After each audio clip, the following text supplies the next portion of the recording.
రంగారెడ్డి జిల్లాలో గుడుంబా తయారు చేస్తున్న ముఠాను పోలీసులు అదుపులోకి తీసుకున్నారు. నల్లబెల్లం పటిక మరిగించి గుడుంబా తయారు చేస్తూ నల్గొండలో అమ్ముతున్నారన్న సమాచారంతో తనిఖీలు చేయగా నిందితులు పట్టుపట్టారు. బేగం బజార్ ప్రాంతానికి చెందిన పారిస్ బాడీ దిండి ప్రాంతానికి చెందిన బాలకొట్టి కార్వాన్ చెందిన ఘన్శ్యామ్ దాసులు ఓ ముఠాగా ఏర్పడి ఎన్ఫోర్స్మెంట్ అసిస్టెంట్ కమిషనర్ కిషన్ అన్నారు. లాతూర్ నుండి స్ఫటికతో పాటు బెల్లాన్ని తీసుకుని వచ్చి అత్తాపూర్ ప్రాంతంలోని ఇంట్లో గోదాం ఏర్పాటు చేసుకుని చెప్పారు. గోదాం నుండి బేగం బజార్తో పాటు నాటుసారా తయారు చేసే వారికి సప్లై చేస్తున్నట్లుగా దర్యాప్తులో తేలిందన్నారు. ఈ ఘటనలో ఒకరిని అరెస్టు చేసి 7,720 కిలోల బెల్లాన్ని స్వాధీనం చేసుకున్నట్లు తెలిపారు.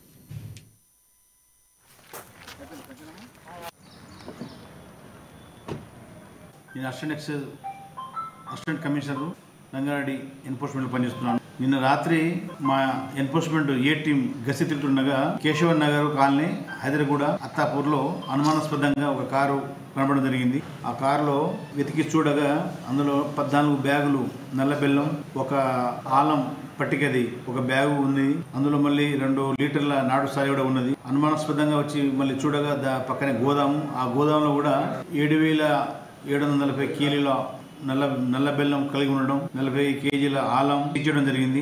ముద్దాయి పాటి పారాస్, ఈయన బేగం బజార్ చెందిన వ్యక్తి. తర్వాత 2 వ్యక్తులు పారిపోయారు. ఆమ్గూతు బాలకోటి అని, ఈయన నల్గొండ జిల్లా